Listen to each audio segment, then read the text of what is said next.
3 દિવસ પહેલાં ભાવનગર મેડિકલ કોલેજમાં વિદ્યાર્થીઓ સાથે રેગિંગ થયો એ ફરિયાદ અમને મળતા તુરંત જ મેં અમારા નિયામકને સૂચના આપી. એમણે તુરંત જ ભાવનગર ડીન અને રેગિંગ કમિટી સાથે વાતચીત કરી પીડિત વિદ્યાર્થીઓને તત્કાલ ન્યાય મળે એ હેતુસર 24 કલાકની અંદર તમે રિપોર્ટ રજૂ કરો.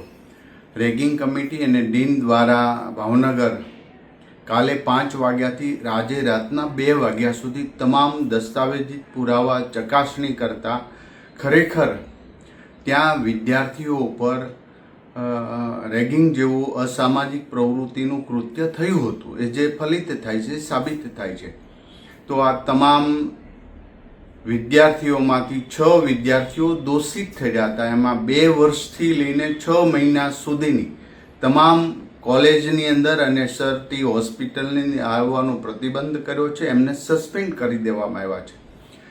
હું હજી વિનંતી કરું છું કે તમામ વિદ્યાર્થીઓ કોલેજના, મેડિકલ કોલેજના દીકરા દીકરીઓ, તમે અહીંયા ભણવા આવ્યા છો, શાંતિપ્રિય, તમારા મમ્મી પપ્પાએ સ્વપ્ન વાવ્યા છે, સરકાર પણ એટલો જ ખર્ચ કરે છે સામે, ત્યારે આવી કોઈ પણ ઇતર પ્રવૃત્તિમાં ન પડતા તમે તમારું કરિયર બનાવો.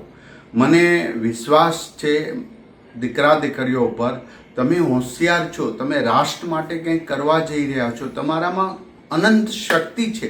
બસ અભ્યાસ દરમિયાન એ બહાર લાવો અને સેવાના હેતુસર ડૉક્ટર બનવાનો હોય અને એ આવી પ્રવૃત્તિ કરે એ ખૂબ જ ડેન્જરસ વસ્તુ સભ્ય સમાજ માટે. કારણ કે ડૉક્ટર બન્યા પછી પણ તમારામાં દયા, ભાવના, લાગણી, કરુણા ન હોય તો કોઈ મિનિંગ નથી ડૉક્ટર બનવાનું. માટે આજે આ 6 વિદ્યાર્થીને 2 વર્ષથી લઈને 6 મહિના સુધીનું સસ્પેન્ડ કરી દેવામાં આવ્યા છે અને અમદાવાદના રેગિંગ કરનારા વિદ્યાર્થીઓને પણ 3 વિદ્યાર્થીઓને સસ્પેન્ડ કરી દેવામાં આવ્યા. હજી પણ કોઈ દીકરા દીકરીને ક્યાંય પણ પ્રશ્ન હોય તો રેગિંગ કમિટી, તમારા ડીન અથવા તો જે ત્યાં મેલ અને રેગિંગ થતું હોય તો કમ્પ્લેન કરવા માટે તમે એક કોલ કરજો અથવા એક મેલ નાખજો, તુરંત જ તમને ન્યાય મળશે.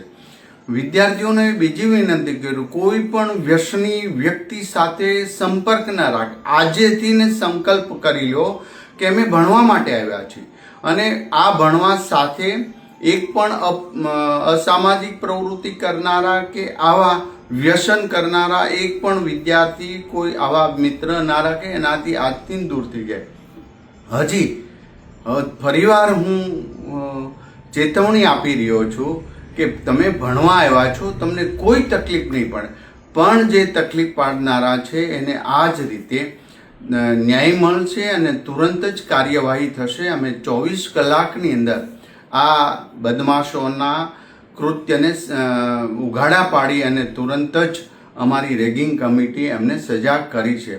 આવનારા સમયમાં એક પણ રેગિંગની ઘટના ન થાય એવા હેતુ છે. અમારો આરોગ્ય વિભાગ પણ સક્રિય છે ને આરોગ્ય શિક્ષણ વિભાગ સતત સક્રિય છે અને કંઈ પણ આવા પ્રશ્ન હશે તો ચોક્કસ વિદ્યાર્થીઓને ન્યાય મળશે.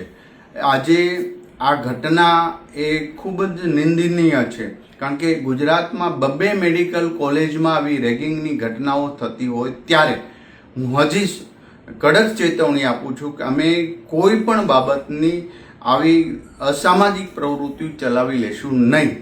ભારતીય જનતા પાર્ટીના એ શાસનની અંદર દરેક વિદ્યાર્થીઓ શાંત, સુરક્ષિત અને અભ્યાસ માટે અહીંયા આગળ આવે એ જ હું મારા વિભાગને સૂચના આપું છું. અને હવે આવું ઘટના ન ઘટે એવી અમે બધા જ મેડિકલ કોલેજને સૂચના આપેલી છે.